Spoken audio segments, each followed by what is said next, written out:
The desert planet Zareth 9 was supposed to be his grave. But when Ren, a stranded human scout, locked eyes with the enemy Vethi commander, he didn't expect his dying words to be, "My love, you're okay." Her lavender blush, something her species only did when deeply flustered, changed everything. Now 2 sworn enemies are stuck in a war zone with one impossible question. Was that confession a mistake? Or fate? Ren's knees hit the sand like a dead weight. His rifle lay 10 paces back where he'd thrown it, a white flag in the warrior's tongue of Zareth 9. The Vethi commander's shadow fell across his face before the real pain of his wounds could register. Shielding his eyes against the twin suns, he saw only the outline of her pulse rifle. Here it would end then, not in some glorious battle, but half buried in an alien desert with his last words forming in a dehydrated croak, "My love, you're okay." The words left his lips with the weightlessness of delirium, words meant for another face, another war, but there they hung between them, twisting in the dry air as the commander's weapon arm froze mid-swing. Silence pressed down heavier than the planet's gravity. Ren expected the muzzle flare before darkness. Instead, he heard the soft chime of her helmet seals releasing. Vethi warriors didn't remove their helmets for executions. Underneath the armor's carapace, Commander Lasara Vithal's cheeks burned lavender. Not the crimson flare of battle rage her troops knew, but the softer glow Ren had only seen once before, in field reports mentioning rare emotional spikes, a biological tell their species couldn't control. Her rifle's safety clicked on before.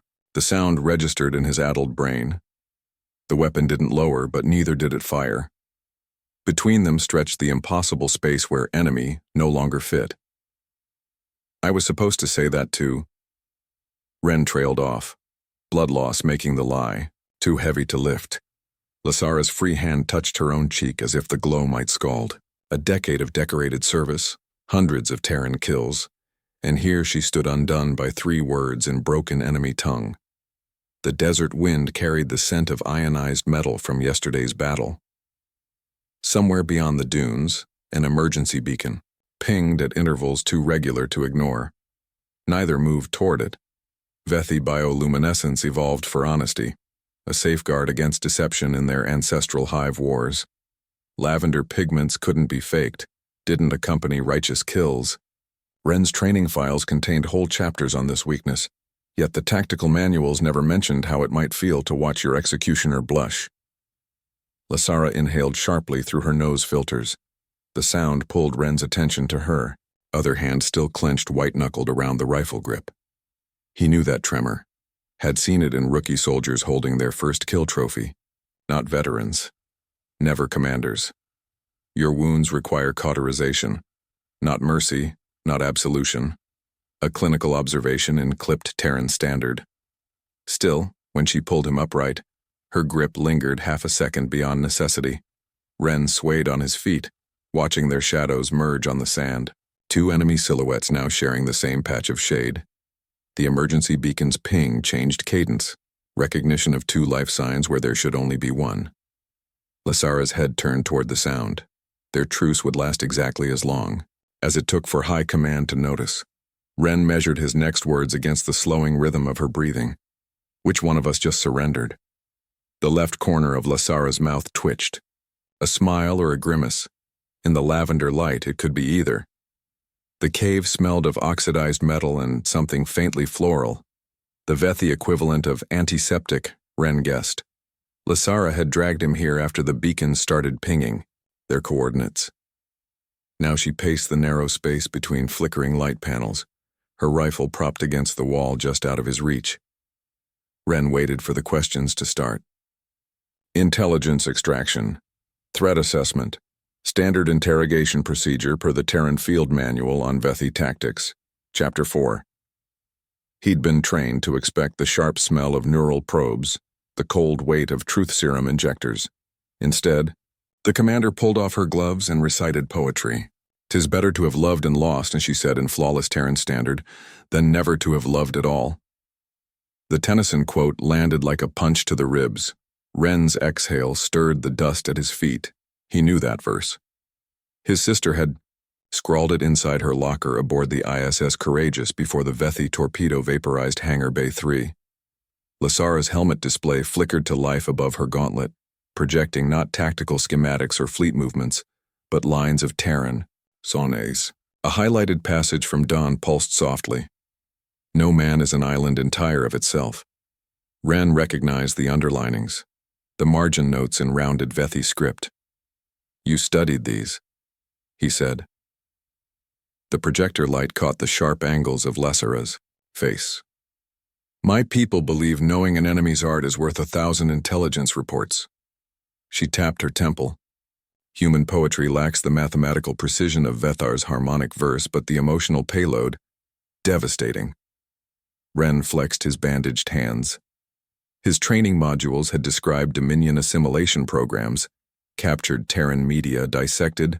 For weakness, children taught to mimic enemy speech patterns. None of those reports mentioned commanders who could quote Blake while checking a detainee's pulse with clinical precision. The lower sun cut through the cave entrance, painting stripes across Lasara's armor. She knelt to adjust his leg brace, without looking up. Your Blake translation is wrong in 3 places. War College condensed version, Wren admitted. The admission stung more than his wounds. He'd memorized enemy ship silhouettes, not their literature. Lasara's gauntlet display cycled to another poem. Beneath the Vethi script, Wren saw his own language reflected back at him with disarming tenderness. 17th century metaphors about love and roses filtered through alien technology. The display flickered again, resolving into a hologram of Earth's moon over calm seas. You have this archived? Wren's voice cracked. Standard cultural database. Lasara's finger hovered over the projection. Though I added the Moonlight Sonata playback myself, the harmonics suit the imagery.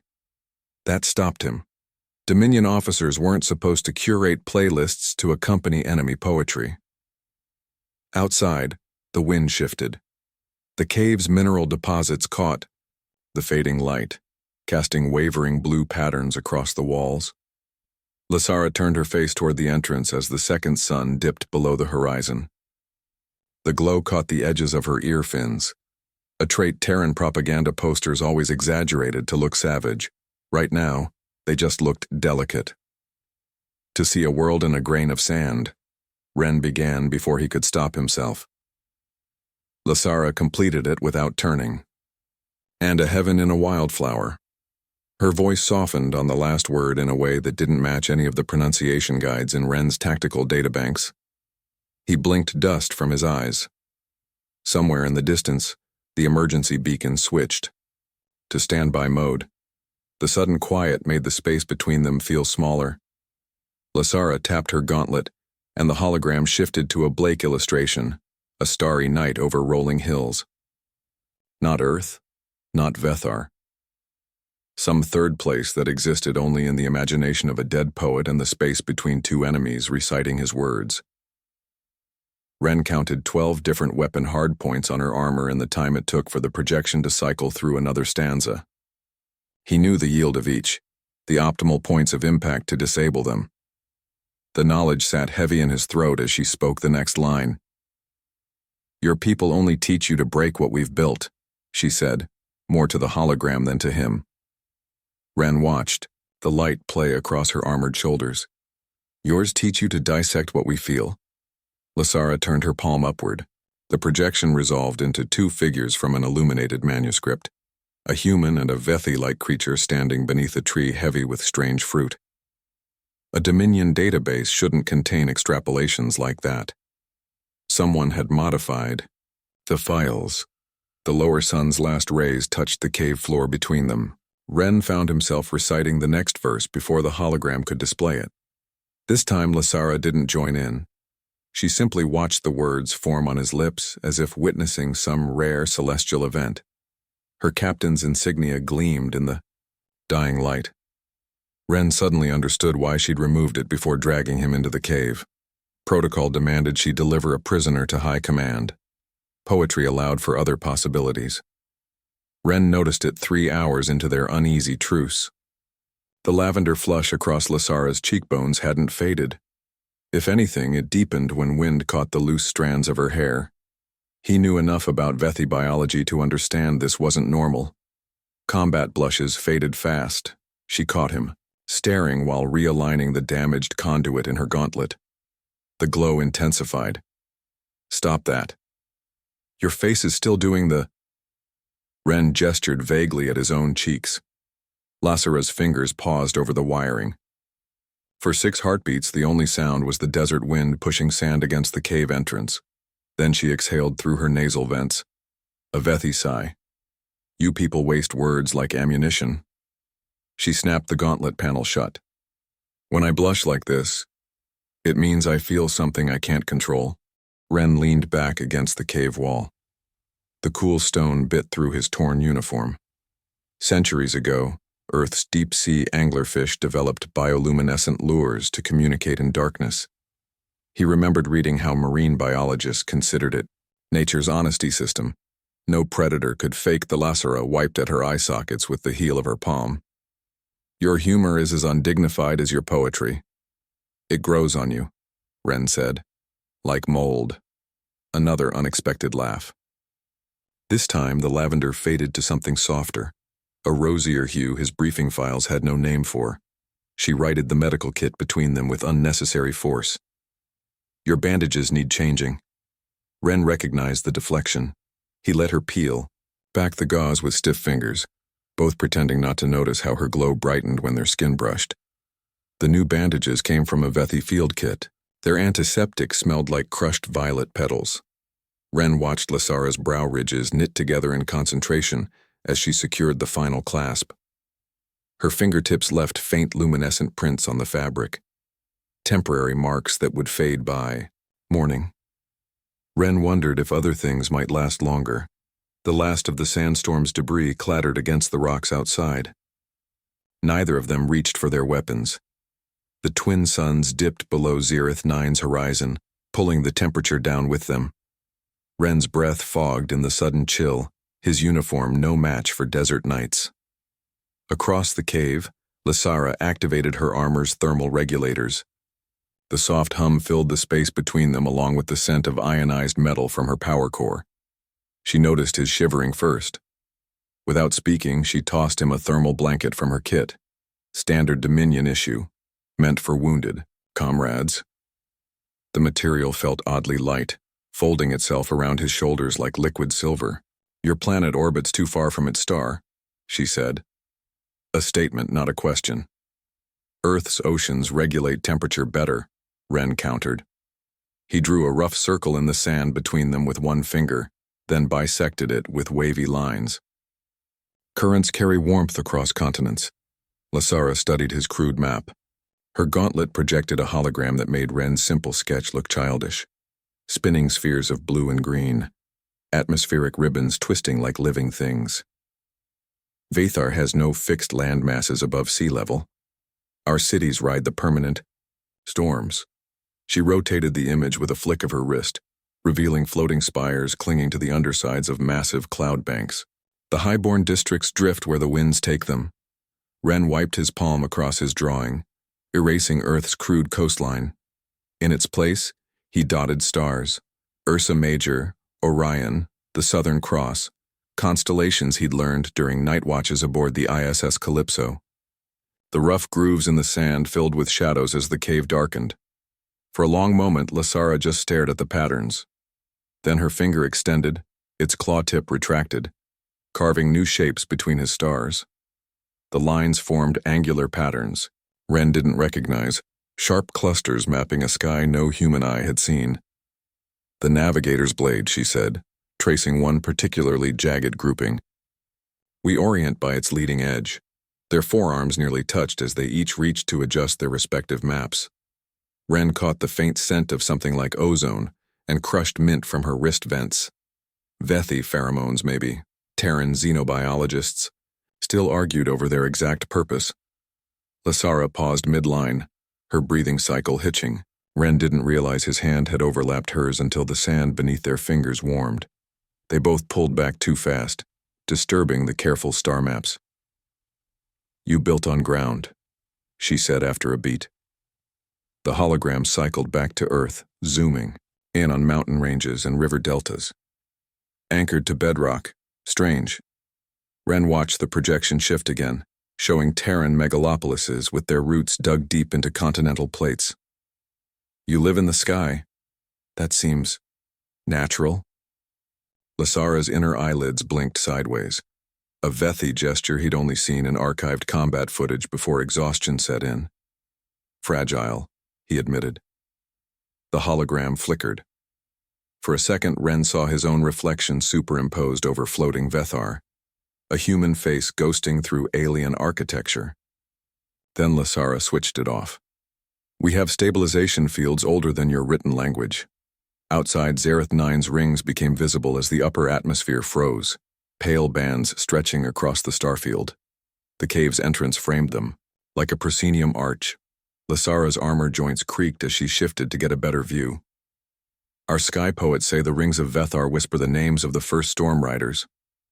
My grandfather claimed Orion kept time with a sandglass. Ren smoothed over their ruined star maps. The grit stuck to his palms, real, immediate, not like the holograms. Turned it once every 1,000 years. Lasara made a sound deep in her chest, not quite a laugh, but adjacent. Human fables lack precision, but you know them. Silence settled again. Colder this time, though the thermal blanket held Ren's heat close. He watched the twin shadows of her ear fins pivot toward the cave entrance, scanning for threats neither could hear yet. When she finally spoke, the words came softer than anything she'd said all night. I saw Earth once, through a telescope array aboard the 7th Fleet flagship. Ren stopped breathing. Blue, she continued. More blue than I thought possible for a world. And the way your moon pulls at it. Her claw tips flexed unconsciously. Dominion strategy hollows never show the tidal effects properly. The emergency beacon outside changed its pulse pattern, automated systems resetting after the sandstorm. Neither of them moved to check it. Lasara's gauntlet activated without prompting, projecting a single image, Earthrise over Luna's cratered surface.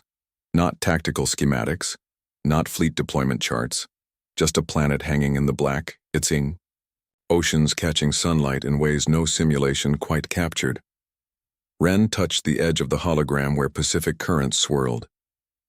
You kept this in your files? The projection trembled slightly, whether from damaged hardware or her grip he couldn't tell. Standard cultural database, she said again, but the lavender had returned to her cheekbones. The cold deepened outside.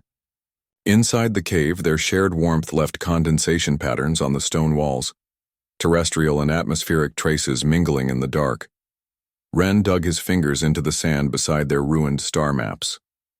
After 16 years of service, countless battles across 6 systems, he'd only ever learned the breaking points of Vethi warships, not their poetry, not the names they gave their constellations.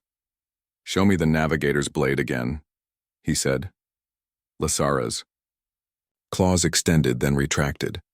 Instead of reactivating the hologram, she reached down and redrew the shapes directly in the sand. Slower this time, letting him watch each line form.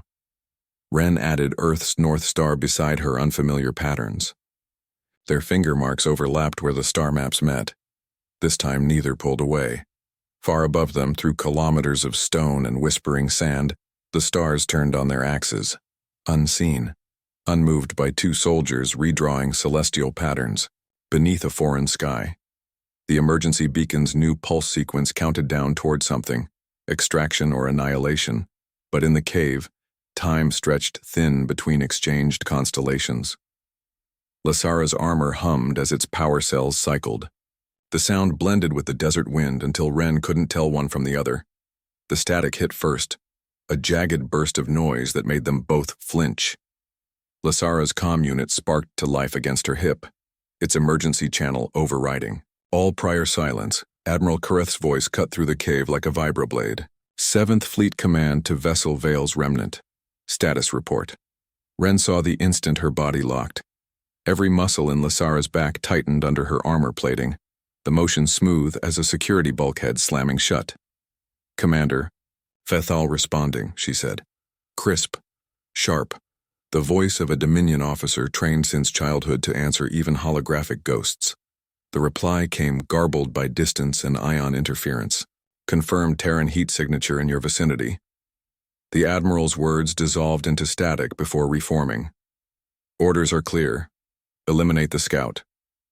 A pause. Not for confirmation. Dominion directives didn't require it, but to allow the weight of protocol to settle. Wren had heard enough intercepted transmissions to know how this script went. A commander's duty was absolute.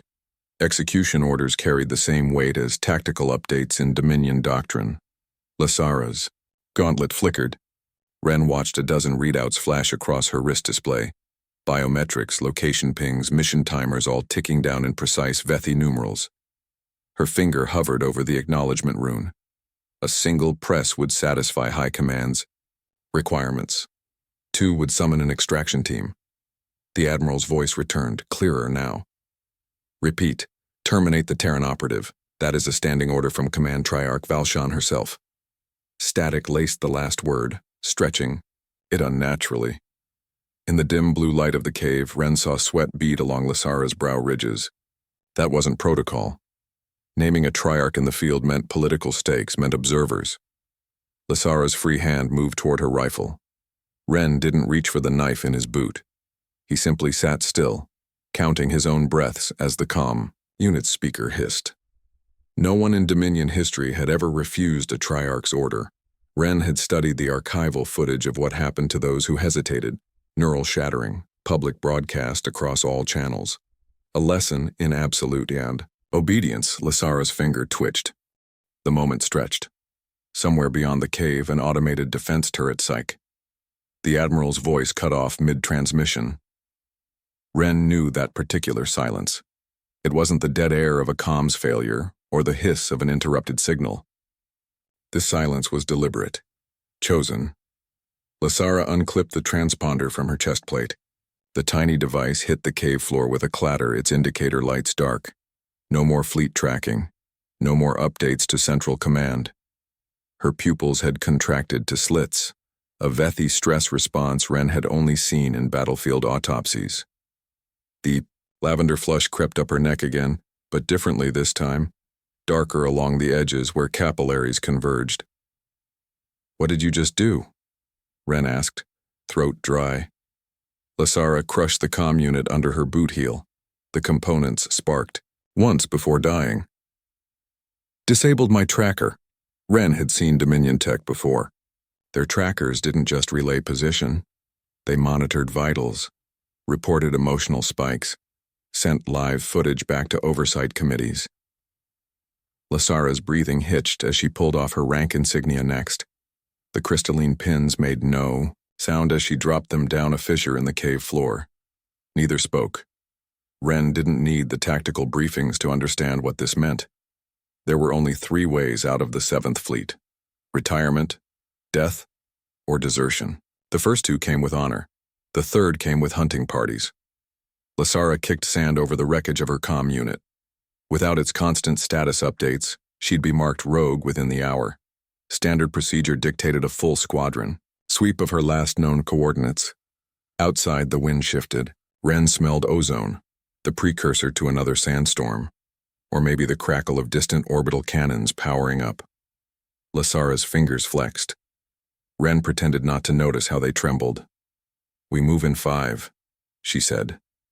No explanation, no discussion of who we was now that one of them had just committed treason. Wren tested his leg braces. Still functional, barely. "Where?" Lasara holstered her rifle instead of answering. The motion wasn't hostile, but it wasn't friendly either. Some third thing they didn't have language for yet. Wren rose slowly, one hand braced against the cave wall. He wondered if she'd feel the same hesitation when the moment came to pull that trigger again, assuming they lived long enough to find out. The second sandstorm hit 10 minutes later. By then, their footprints had already vanished under the shifting dunes. The solar skimmer lay half buried in the sand like a beached fish. Its once gleaming hull had been scoured bare by Zareth 9's windstorms, leaving only the skeletal frame and the cracked solar arrays. Wren kicked the starter panel for the 3rd time. The engine coughed blue flame before dying with a wet sputter. Lasara wiped plasma residue from her gauntlets. 3 hours of rewiring had left her fingertips singed, despite the armor's protection. "The cells aren't accepting charge," she said. The diagnostic display floated between them, highlighting damaged circuits in angry red. Ren checked the horizon for the 5th time in as many minutes. The desert stretched empty for now, but his temples throbbed with the familiar warning of incoming threat. Dominion protocol called for sector sweeps every 90 minutes when tracking deserters. Their window was closing fast. "Give me your sidearm." Lasara didn't ask why. She ejected the power cell from her pistol and flipped it to him. Ren caught it midair, already twisting its housing open with his multi-tool. The skimmer's manual release valve hissed when he jammed the repurposed energy core against its rusted contacts. The makeshift connection sparked wildly. Ren left his palm pressed against the shuddering metal, counting seconds as heat seared through his glove. Somewhere behind them, a gust of wind carried the first mechanical whine of surveillance drones. Lasara moved to the skimmer's shattered cockpit without speaking. Her fingers danced across exposed wiring with the precision of someone who'd navigated by stars older than human civilization. Glass shards crunched underfoot as she bypassed 2 fried relays.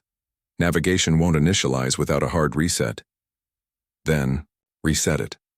Ren kept his bleeding hand clamped against the jerry-rigged power feed. "I'll keep this monstrosity alive." A shadow passed overhead, not a cloud. The first perimeter drone banked sharply, its sensors sweeping the wreckage site. Ren ducked instinctively, though concealment was impossible now. The skimmer's rusted frame stood out like a beacon against the pale sand. Lasara's claws clicked against the console. Something deep in the skimmer's belly groaned. Then its ancient hollow display flickered to life, projecting a jagged course vector toward the northern canyons. The display fizzed and died 3 seconds later. Good enough. The skimmer's engine caught on the next attempt. Solar turbines screamed like dying birds before settling into an uneven rhythm. Ren barely had time to haul himself into the battered crew compartment before Lasara kicked the repulsors to full power. Sand sprayed in a wide arc behind them. The skimmer lifted unevenly, its left side listing dangerously close to the dunes. Ren gripped a dangling support strut and watched the drones pivot toward their exhaust trail. Laser fire scorched the ground where they'd been standing moments before. The first shots came wide. The second volley clipped the skimmer's starboard thruster, sending them into a drunken spin. Lasara cursed in Vethi battle cant and wrenched the controls sideways.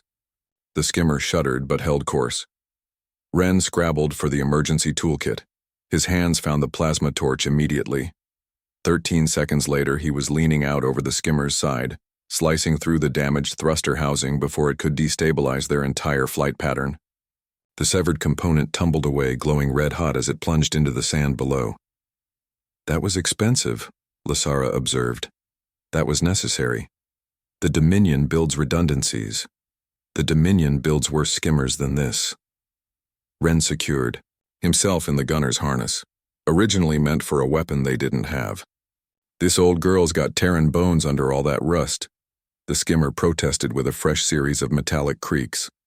Lasara adjusted their heading without reply, her attention split between the navigation display and the growing swarm behind them. Zareth 9's rings cast fractured shadows across her face, highlighting the tense set of her jaw. Ren tracked the pursuers through his improvised viewfinder, a polished bit of wreckage held at the right angle. 12 drones now, no, 15. Standard reconnaissance pattern with 2 heavy gunships moving to intercept. Their repurposed skimmer wouldn't outrun them.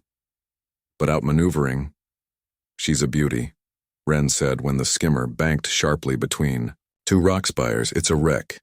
Lasara's correction came automatically. Then she glanced at the power readout, somehow still holding steady despite everything. An effective wreck. The first canyon walls rose around them, cutting off direct fire from above. Ren saw the exact moment Lasara's shoulders loosened half a degree. Not safety, not even close. But the lavender crept back into her cheek markings all the same. The skimmer's patched systems groaned as she pushed it faster. Ren watched Lasara's hands on the controls. Not the smooth precision of Dominion training, but something looser. More improvisational. Like she was learning to fly all over again. Drones scraped against narrow stone passages behind them. The heavier gunships would have to circle around. They had maybe 7 minutes before containment protocols forced a grid lockdown. Ren tightened his grip as the skimmer dove into deeper shadow. "Where'd you learn to fly like that?" Lasara adjusted their angle to skim beneath a natural arch. "You assume they teach us everything." The skimmer's repaired power feed flickered but held. Ren counted heartbeats until the first tight canyon turn hid them completely from pursuit. It wasn't escape, not yet. But for now, the metal beast carried them forward, shaking and gasping like a living thing. Lasara's claws tapped an unfamiliar rhythm against the controls, something that might have been music, if either of them remembered how to listen. The skimmer's fuel gauge strobed red.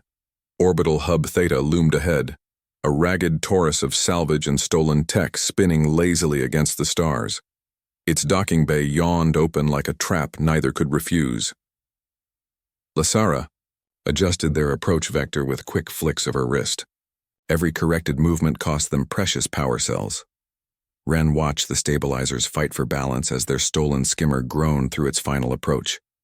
"This is Commander Lasara Vithal of the Dominion 7th Fleet." Her voice left. No room for the 3 days of sand grit and improvised survival that roughened its edges. "Requesting asylum under Article 12 of the Interstellar Accords." Silence answered, then static, then a new voice. Human, but with the clipped neutrality of someone who'd spent too long at neutral posts. "State your entourage." Ren stiffened.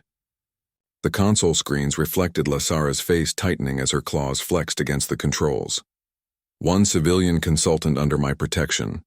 Designated humanitarian status under the same article." Her blatant lie landed between them like a live grenade. Consultant, protection. None of those terms applied to a Terran scout who should have been rotting in a Dominion interrogation cell. The rules of engagement didn't cover commanders who voluntarily mislabeled prisoners. Article 12 was old, a fossil from the first skirmishes that both sides kept on the books for propaganda value. It allowed defectors to claim sanctuary if accompanied by a civilian from their enemy's population. No one had invoked it in living memory. The hub's comms stayed silent for 17 heartbeats. Ren marked each one by the pulsing red light on their nearly dead console. "Transmit biometrics to outer lock," the voice finally replied. Lasara's fingers hesitated over the controls. Her bioscan would reveal her rank, her service record, the hours-old desertion flag against her name. But the Dominion didn't leave fingerprints on shootings at neutral stations. If this was an execution, it would look like an accident. She pressed, "Transmit." The skimmer shuddered as the hub's tractor beams locked on. Ren caught himself gripping his knee hard enough to bruise. Every soldier knew what happened to defectors who trusted neutral zones. Theta's docking bay swallowed them whole. The interior smelled of recycled oxygen and leaking coolant, the universal stench of places no government fully owned. 3 figures in patched environment suits watched their skimmer settle onto the deck, their weapons passive but present. The bay doors groaned shut behind them with finality. Ren counted exits automatically. 2 service hatches, 1 emergency, vent too small for Lasara's armor. All guarded by mercenaries whose neutral facades couldn't hide their trigger discipline. Offload for inspection. Lasara stood first, her posture straightening into something resembling command despite the missing insignia. Ren followed, careful to keep his hands visible. The mercenaries' gazes tracked him for 3 paces before dismissing him as non-threatening. Their mistake. A hologram flickered to life at Bay Center. Theta's manifest.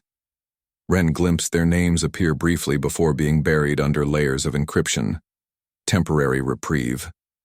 The hub's systems would scrub their identities within the hour unless someone paid for longer. Lasara's shoulder plates brushed his as they were ushered toward a battered lift. This close, he caught the faint lavender creeping up her neck again. Not fear, something sharper. The mercenary leader, humanoid, but with the grayish skin of a long-term spacer, tapped his wrist display. You'll have 6 hours under Hub Sanctuary. After that, he shrugged. Rates double. 6 hours before Theta's management sold their location to the highest bidder. Dominion or Terran. Didn't matter to the Freeports who kept war profitable. The lift ascended in shuddering increments. Lasara watched the level numbers tick upward with the focus of someone memorizing escape routes. Ren leaned close enough to whisper through his teeth. Humanitarian consultant? Lasara didn't turn. Article 12 requires a civilian component to validate asylum claims.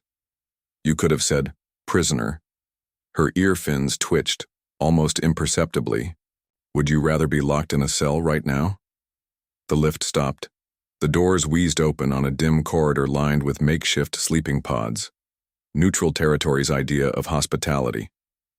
One of their escorts gestured toward an unmarked door. Sanctuary. Sweet. Your 6 hours starts now.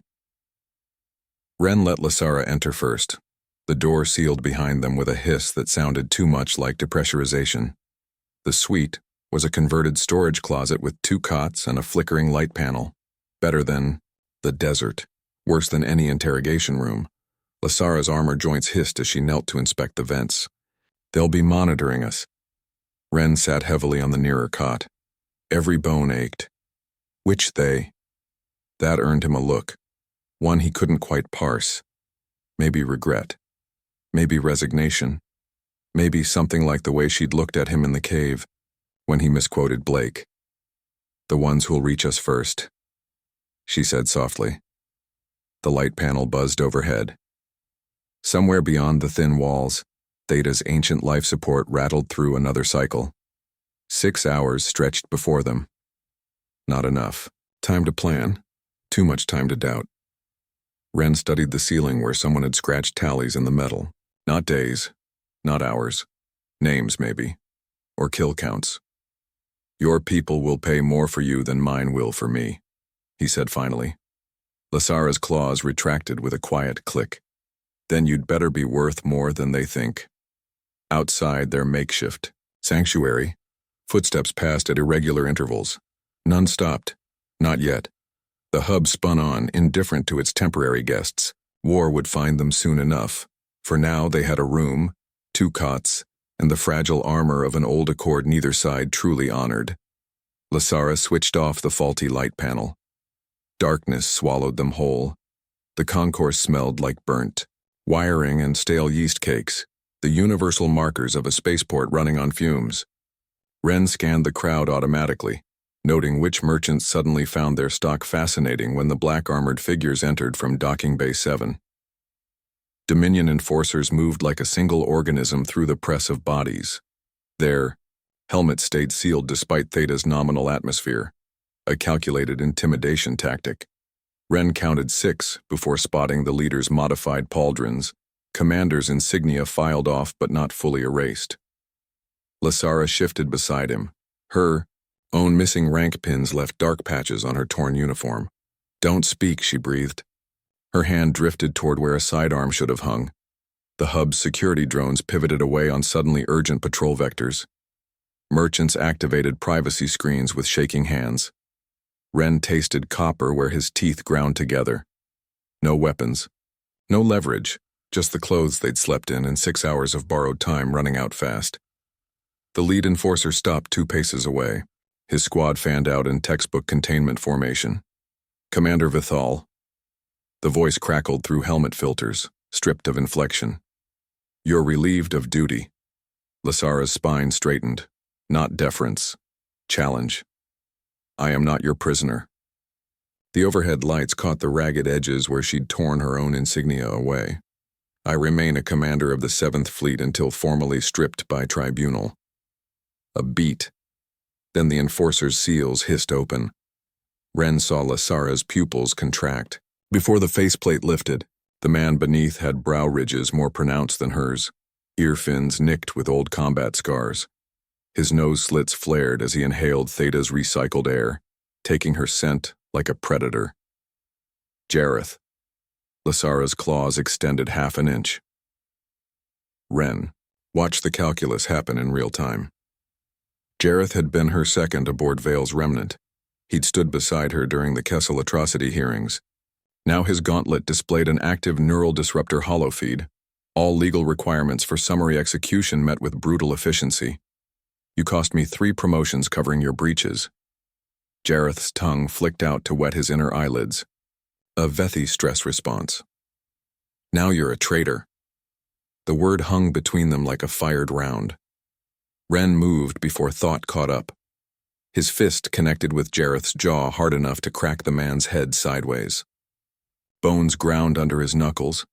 Not the satisfying snap of breaking cartilage, but close enough. Chauncey's rules of engagement. Always strike first when outnumbered. The concourse erupted. Someone's elbow caught Ren's ribs as he ducked. Lasara's armored forearm blocked a neural whip strike meant for his spine.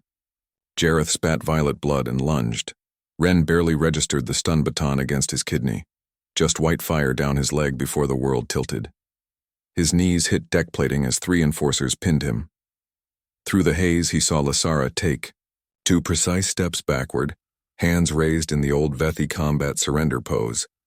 Jareth wiped his mouth. Bind them for transport. His voice had lost its polished edge. This was the snarl of a subordinate seizing his moment. The neural cuffs burned going on. Ren's vision tunneled to the cracked floor tiles inches from his face. Someone had etched market rates there. Slurry prices, jump coordinates, a crude rendering of Dominion Central Command with arrows through it. Lasara's boots shifted beside him. When he risked a glance up, her cheek markings burned midnight violet. Not fear. Fury. Jareth reactivated his helmet seals with a hiss. Dominion takes its traitors alive. The filters distorted his voice just enough to hide the lie. Ren's fingers tingled as circulation failed. He flexed against the cuffs anyway.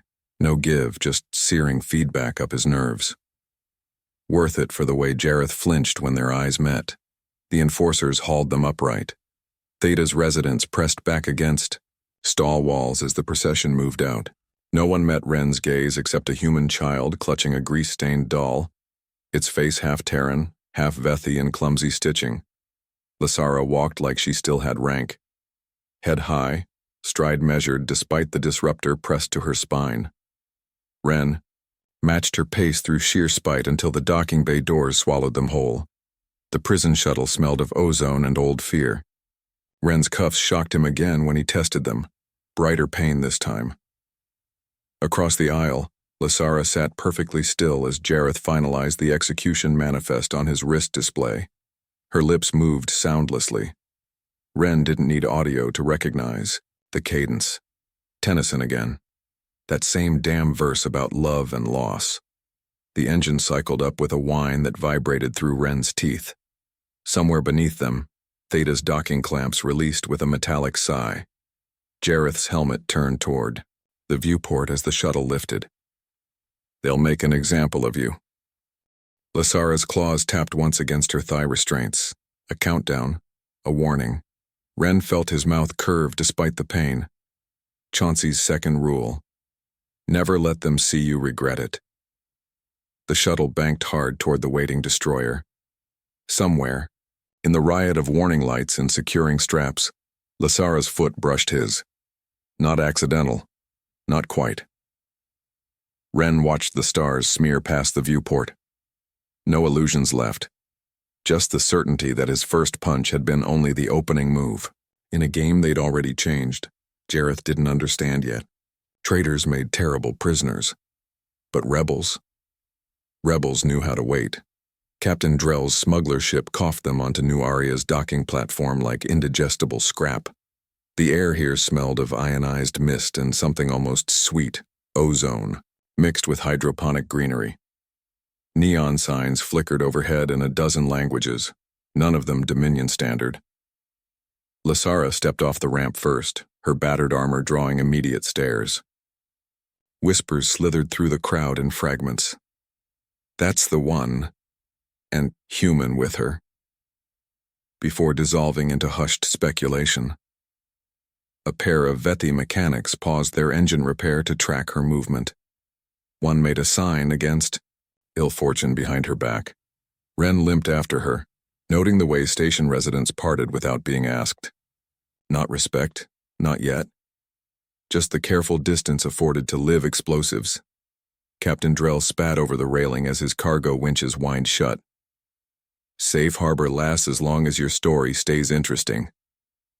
His thrusters flared before the airlock, sealed, leaving them alone in the artificial twilight of New Aria's lower levels.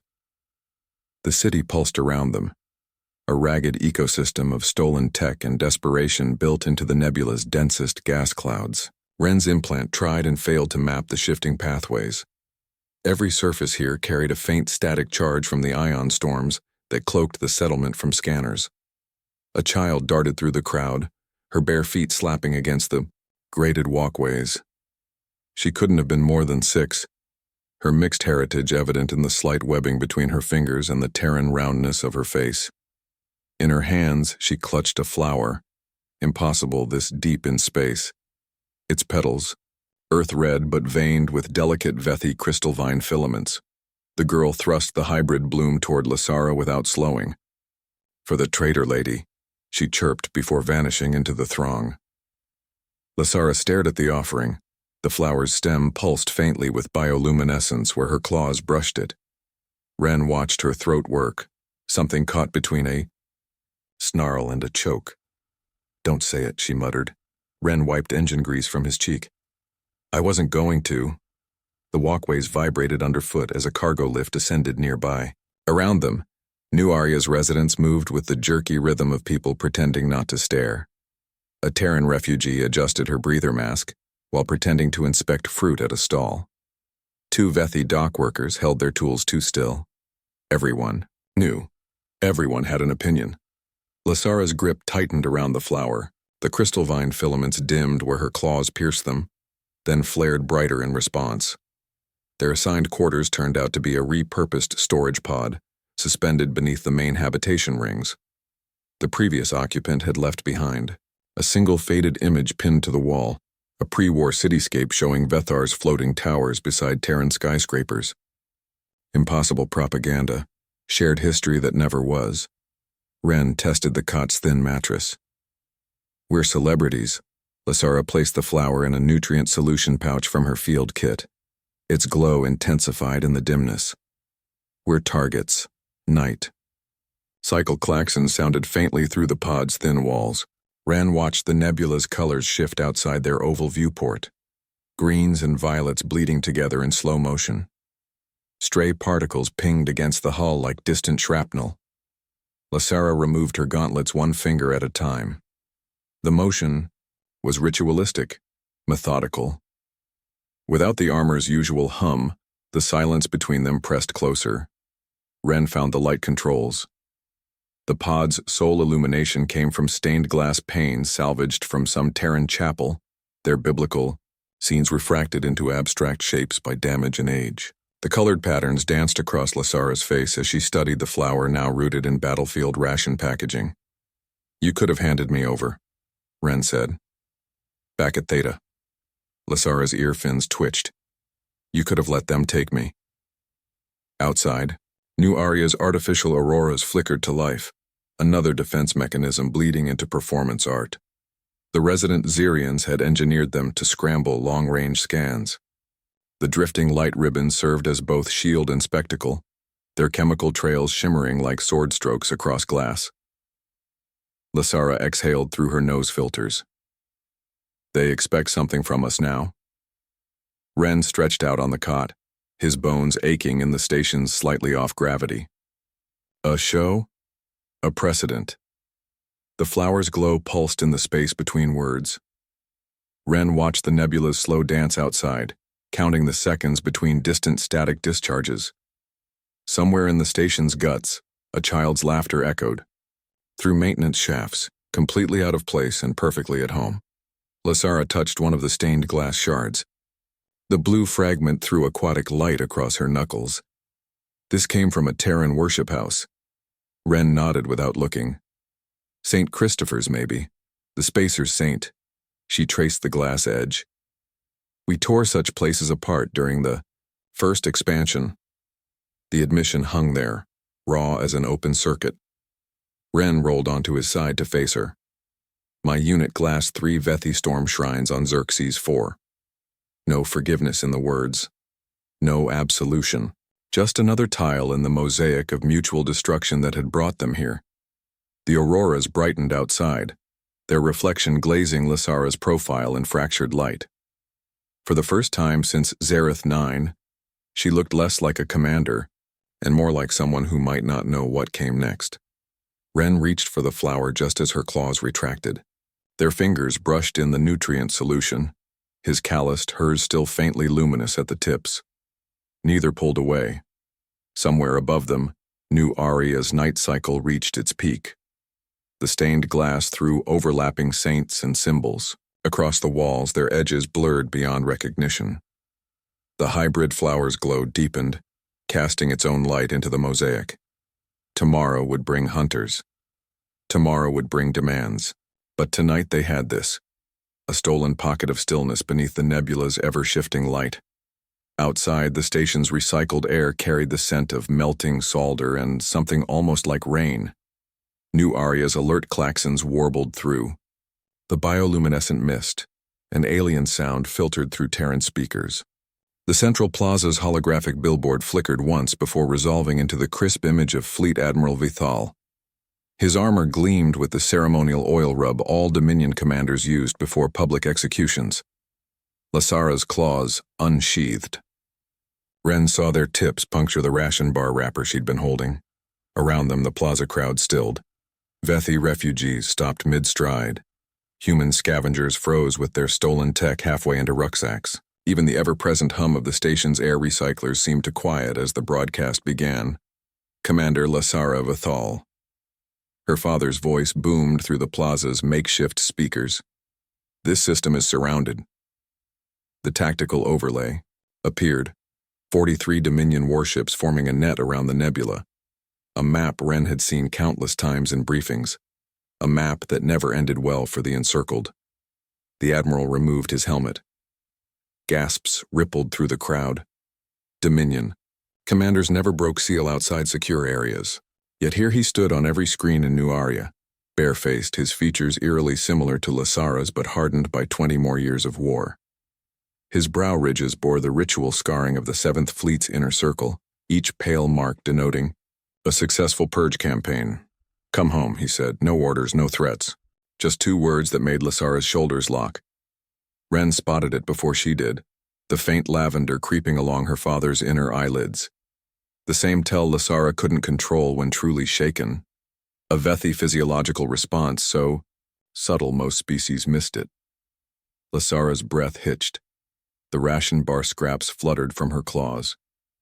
Around them the crowd murmured, humans puzzled by the father-daughter resemblance, Vethi refugees whispering about the unprecedented broadcast. Breach. The Admiral's cheek markings darkened slightly as his gaze bored into some distant point beyond the camera. The fleet misses its brightest strategist. His voice didn't waver, but the recording's edge picked up the faintest tremble in his breathing rhythm. Dominion vocal training couldn't mask that. Lysara took half a step back, just enough for Ren to notice. The plaza's biodome lights caught the fresh scars on her temple where her neural interface ports had been, the same scars her father conspicuously lacked. Your mother grieves, said the Admiral. The words landed like a torpedo strike. Ren didn't need the briefing files to understand. The Vethi Matriarch Guild controlled all lineage records. If Lysara's mother had publicly acknowledged mourning a living daughter, that wasn't sentiment, that was politics. Lysara's claws flexed. For 3 heartbeats, the plaza held its collective breath. Then she reached for the public address panel. Her fingers danced across stolen Dominion encryption codes before settling on the open channel. Static crackled. I choose peace. 4 syllables that silenced the crowd. Ren watched the ripple effect, first among the gathered Vethi defectors, whose ear fins twitched in shock, then through the human refugees who DA voice, human, male, clinical, issued from the tiny speaker. Conditional override active. Subject demonstrates attachment behaviors exceeding operational parameters. If she will not return, she must be stopped. Static. swallowed the next words. The recording looped back to the beginning. Lasara's claws extended with quiet clicks. She took the chip from Ren's palm without touching his skin, her nostrils flaring at the scent of old solder and sterilization chemicals clinging to the device. Terran Mindtech's logo pulsed along the edge in sickly yellow. Ren recognized. The variant, Series 9 neural influencers, banned after the siege of Traxxas Prime for leaving test subjects incapable of distinguishing implanted thoughts from their own. The Dominion had accused Terran forces of deploying them during ceasefire negotiations. His superiors called the allegation propaganda. The chip's casing gleamed under inspection. No corrosion, recent implantation. Ren's stomach dropped through. The floor grating. Lasara rotated the device with meticulous care. Her claws avoided the activation node, but tremors made her miss twice. The lavender flush crept up her throat. Not embarrassment this time. Not anything so simple. They'd pulled her from the wreckage of Vale's remnant 6 weeks after she went missing in action. Medical reports listed neural trauma, memory fragmentation. Standard recovery protocol. Ren's fingers curled into fists. There had always been rumors about what really happened to prisoners taken by TMI's black sites. How some came back different. How others remembered things that never happened. Lass. His voice sounded wrong in the sudden silence. That convoy attack where we met. She crushed the chip mid-sentence. Shards rained onto the floor between them, scattering reflections of New Aria's nebula-filtered light. The recording cut off with a dying hiss. Lasara's breathing didn't quicken. If anything, it slowed to something almost lethal in its precision.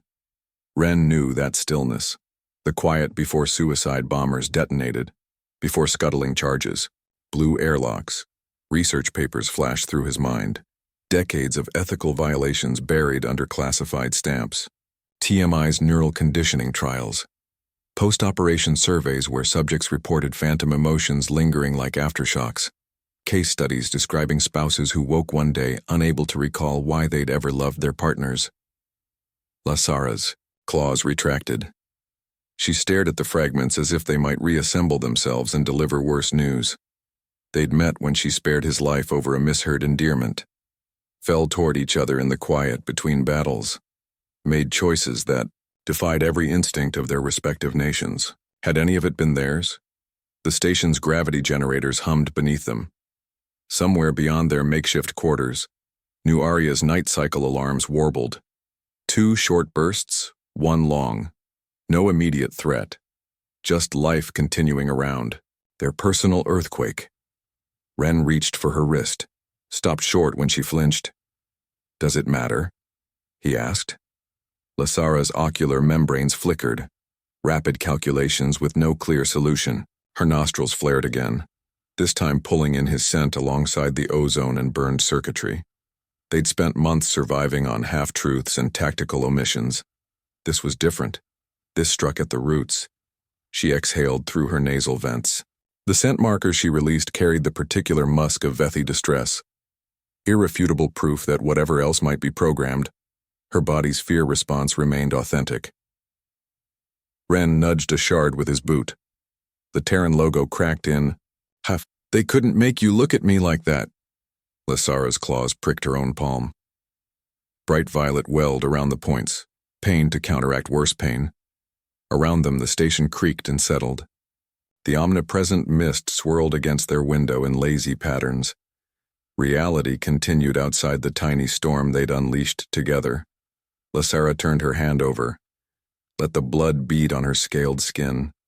A choice, not an impulse, not conditioning. Ren pressed his thumb to the closest puncture. Human blood smeared against violet in the dim light. Somewhere beneath layers of programming and patriotic lies, someone had decided to love him. That person still sat here, claws digging into fresh wounds. The chip's remains gleamed dully where they'd fallen. Neither moved to sweep them away. Outside, New Aria's simulated dawn began. Chemical lights brightening in slow imitation of a sun neither had seen in months. The fragments would stay where they'd fallen. A sharp-edged reminder beneath every step forward. The past wasn't gone, but it didn't have to dictate the path ahead. Lasara's fingers curled around his. The blood between them formed no particular pattern. Just proof that they still bled. Still chose. Still had something left to lose. The first tremor hit during third cycle. Ren recognized the wrongness before the alarm sounded. Gravity plating pulsing at irregular intervals. The station's artificial breeze carrying the acrid tang of overheating alloy.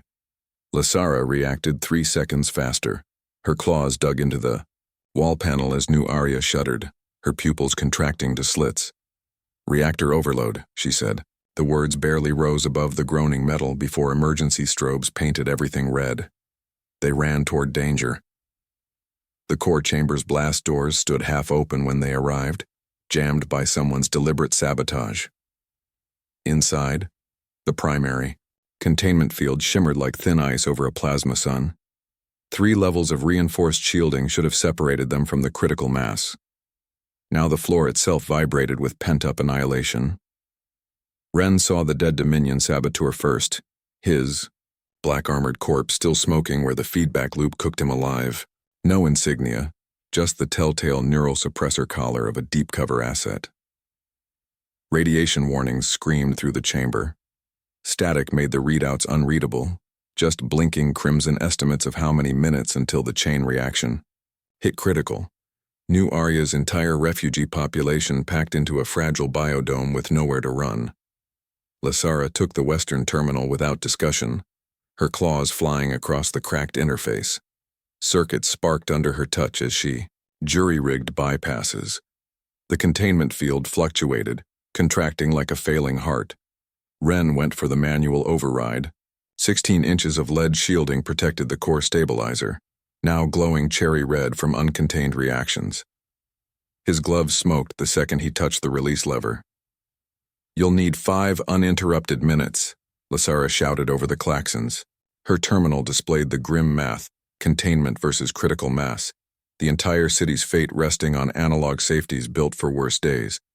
"Give me 4, the stabilizer's gears screamed as they turned, ancient mechanisms protesting under strain. Ren's vision blurred immediately, radio protectant injections working overtime as invisible fire washed through his cells. Somewhere between third rotation and fourth, he started tasting copper. Across the chamber, Lasara wrestled with failing systems. Dominion programming fought her at every command prompt. Every override required slicing through layers of encryption never meant to be broken by loyal officers. Her claws left bloody streaks where the terminal shocked her. The core's hue shifted, blue to white to something nearly ultraviolet. Pressure gauges shattered one by one, spraying mercury across the floor. Ren counted each rotation, each second, clawed back from total failure. Lasara's console sparked violently. The containment field spasmed, contracting wrong, pulling inward instead of holding. She didn't hesitate. One clawed hand plunged wrist deep into the fried circuitry, bypassing safety protocols with her own neural shunt. Her whole arm jerked as feedback ravaged the implants. 10 seconds to reset window, she ground out. Ren's gloves fused to the stabilizer wheel. When he blinked, red filled his vision, capillaries bursting under radiation assault. 2 more. Rotations. 1. The containment field failed completely. Light swallowed the chamber. Sound ceased. Time stretched like molten glass as the core prepared to unmake them all. Lasara moved first, not away, toward him. Her body hit the stabilizer. An instant before the reset engaged, their combined weight forcing the final rotation. Blood, hers or his, impossible to tell, spattered the control panel. "I love you," Ren said against her ear slits. Not because of some signal. The containment field roared back to life with a sound like all the universe's doors slamming shut. For one infinite moment they stood bathed in blue-white brilliance, hands clasped around the stabilizer. 2 enemies turned lovers silhouetted against the heart of a contained sun. Then gravity restabilized. The alarms cut off mid-wail. Silence rushed in, broken only by their ragged breathing and the exhausted hiss of cooling metal. Ren collapsed first. Lasara caught him with armor-enhanced strength just shy of crushing. Outside the shielding, hundreds of stunned faces pressed against the observation decks, Humans, Vethi, hybrids, all watching the impossible survivors. Someone started cheering. The sound spread unevenly at first, fractured by disbelief. But it grew, like momentum, like revolution. Ren's vision tunneled. He registered Lasara's claws, carefully removing his ruined gloves before blessed blackness took him. The last thing he saw was her mouth moving, forming words she'd never say where others could hear. Not yet. Above them, the reactor hummed its steady song. New Aria's lights burned on.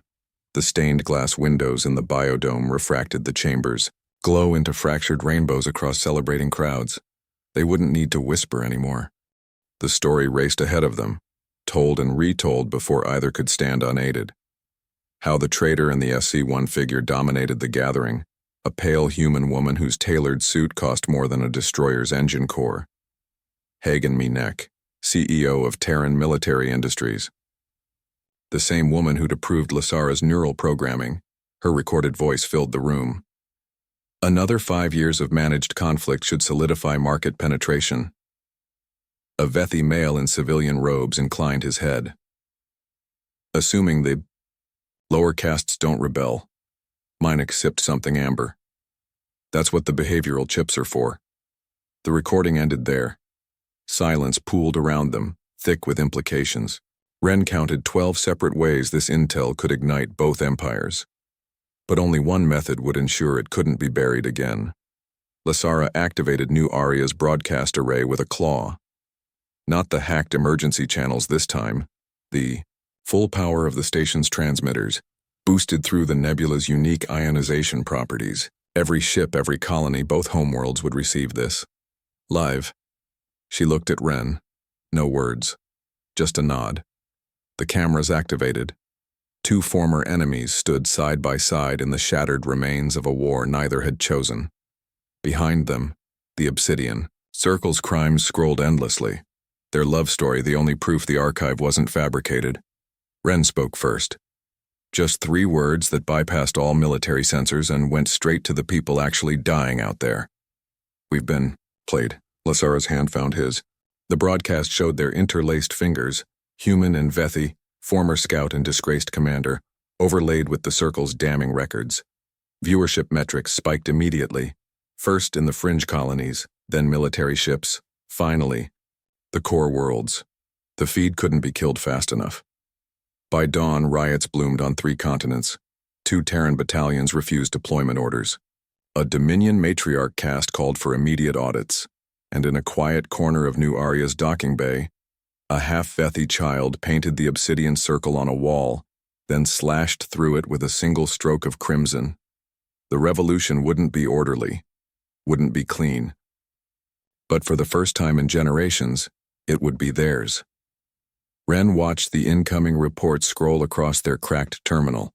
Uprisings, defections, mutinies. The Obsidian Circle's members were scrambling now, issuing denials that only poured fuel on the inferno. Lasara's claws retracted with quiet clicks.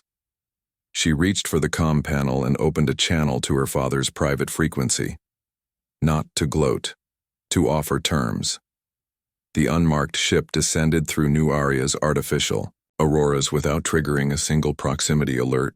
Its matte black hull absorbed the docking bay's floodlights rather than reflecting them. No insignia, no registration codes, just smooth curves that blurred at the edges like something half-remembered. Ren counted 7 different stealth systems, humming beneath the surface before the landing struts even touched down. Lasara's claws pricked his wrist. Neither of them reached for weapons. After weeks of broadcasting the Obsidian Circle's crimes across 2 empires, they'd learned to expect assassins in every shadow. This felt different. The hatch opened without ceremony. No armed escort emerged, just a single figure in flowing gray robes. The envoy's features defied immediate classification. Not fully human nor entirely Vethi, but some elegant hybrid of both. Their hands remained visible, palms out in the universal gesture of harmlessness. Commander Vithal. The voice resonated, pleasantly neither masculine nor feminine, carrying faint harmonics that reminded Ren of wind through crystal formations. Sergeant Ren. They knew names, That should have set off alarms. Instead, Ren found himself stepping closer. The envoy smelled of fresh earth and charged ions, a scent wholly absent from the recycled sterility of New Aria's corridors. Lasara's posture remained guarded, but her nasal vents flared slightly, taking in the stranger's scent. "You're Alari." The envoy inclined their head, a gesture that somehow acknowledged all the unspoken weight behind that identification. The Alari conquered had been mythologized in both their cultures. Pacifists who'd fled the earliest Dominion-Terran skirmishes to build something new. Ren had assumed they were legend, or dead. A hologram bloomed above the envoy's palm, not battle schematics or intel dossiers, but rolling hills dotted with structures that blended Terran architecture and Vethi biomechanics. Children played beneath, trees that shouldn't exist, oaks with crystal vine bark, willows whose leaves hummed in the breeze. The image zoomed in, a human boy teaching a Vethi girl how to whistle through four-fingered hands. "Alora," said the envoy. The name itself seemed to vibrate at a frequency that settled between Ren's ribs. Lasara's claws retracted slightly. "This was recorded recently?" "Yesterday." The hologram shifted. Classrooms where mixed-species children studied both empires, histories as cautionary tales rather than scripture. Workshops where Terran engineers and Vethi harmonic specialists collaborated on irrigation systems.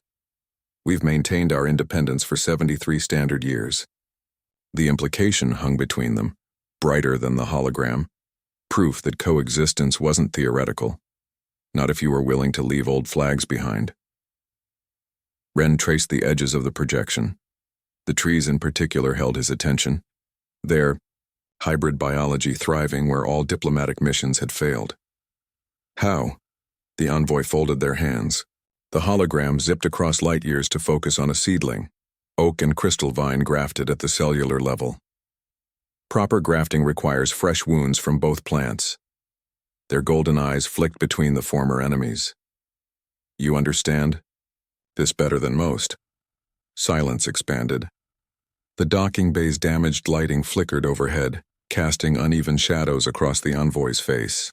They didn't fidget, didn't press, simply stood as if they had all the time in the universe to wait for an answer. Ren glanced at Lasara.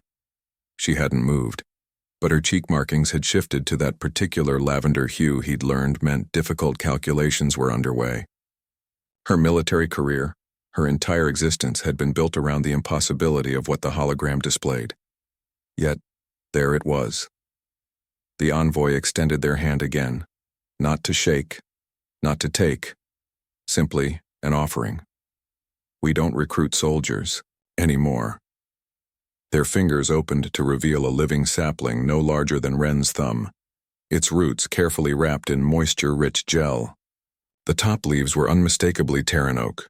The stem pulsed faintly with Vethi bioluminescence. "Will you help us grow peace?" The question reverberated through the space between them. Not a demand, not a contract, just an invitation placed gently at their feet. Lasara exhaled sharply through her nasal vents.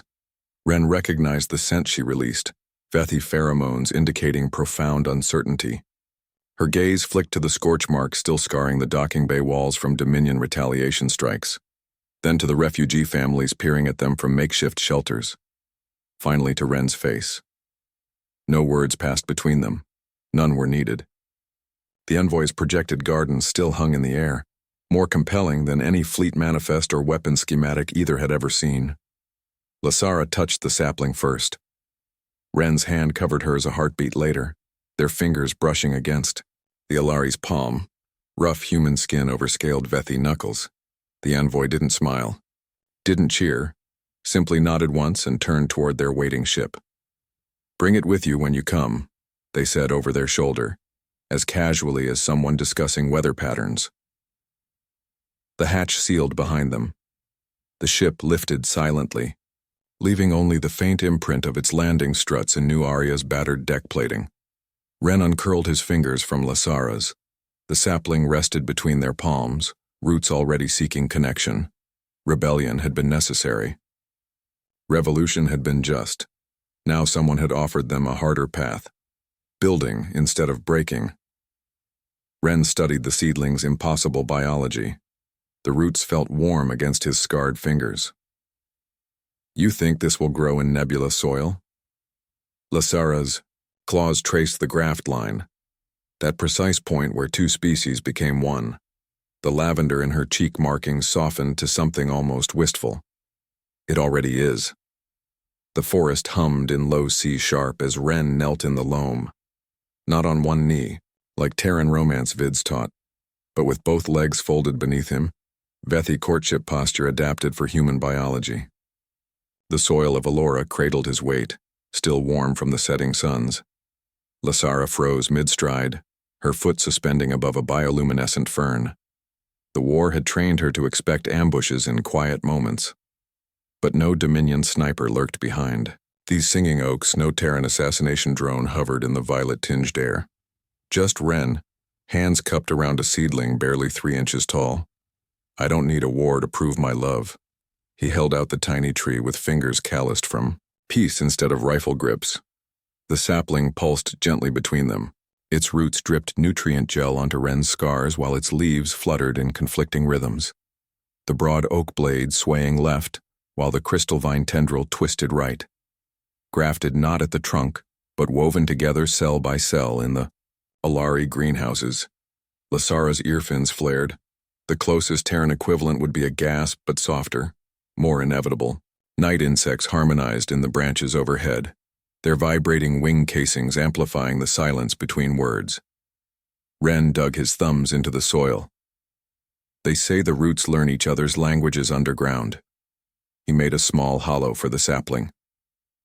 We've got better translators now. Laser welding had produced the first hybrid tree. Ren leaned against the doorframe. Through the window behind him, Allura's twin suns cast overlapping shadows across the hybrid orchard. Generations of careful grafting had produced trees that sang when wind passed through their crystal vine-infused leaves. No engineered tech, just patient biology. He cleared his throat. Zareth 9's remembrance ceremony is next week. A beat. The twins exchanged glances. They knew the story, of course, how their parents met amid sand and blood and accidental confessions, how an entire galactic war pivoted on a single lavender blush. Are you going back? Sarah asked. Lasara's cheek markings darkened briefly. Not yet. The observation floated between them, unspoken but understood. Some wounds still bled light years away, in planets where old hatreds died harder, where the obsidian circle's remnants still whispered in legislative halls. Kalen scuffed his foot against the floor, a habit wholly his own, neither Terran nor Vethi in origin. Mex Elise says we're the proof it was all avoidable. Ren exhaled, sharply through his nose. Proof carried weight, purpose, too much for children's shoulders. Lasara touched the window controls. The transparency adjusted, revealing Allura's proudest achievement, the interstellar beacon transmitting their colony's data to anyone listening. Not weapons, not warships, just crop yields, harmonic weather systems, children's laughter, captured in raw audio feeds. The twins joined their parents at the glass. 4 sets of eyes, brown, golden, bioluminescent, tracked the slow dance of Allura's twin suns. Somewhere beyond the atmosphere, freighters carried news of fresh skirmishes along old borders. But here, under singing trees, the future grew, at its own pace, rooted deeper than war, branching farther than hatred's reach. Kellen leaned against his sister. She didn't pull away. Their differences had never been barriers, only features, like the variegated leaves on Allura's hybrid trees, each mutation making the whole stronger.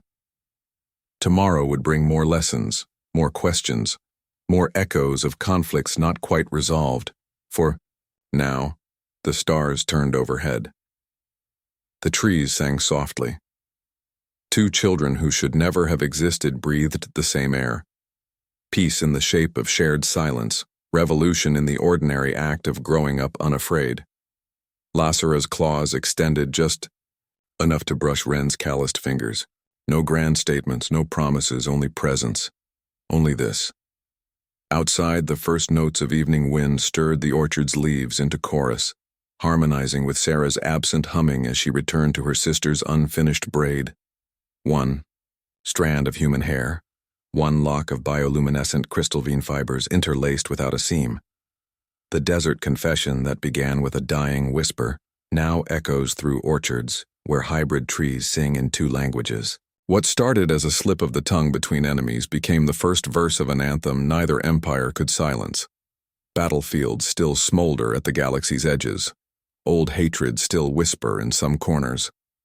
But every night, Alora's beacon pulses across the void, carrying recordings of children who've never known war, proof that fragility isn't weakness, and peace isn't passive. Some revolutions require weapons. Others only require two people willing to stand when ordered, to kneel. And sometimes history turns on something as simple as a blush.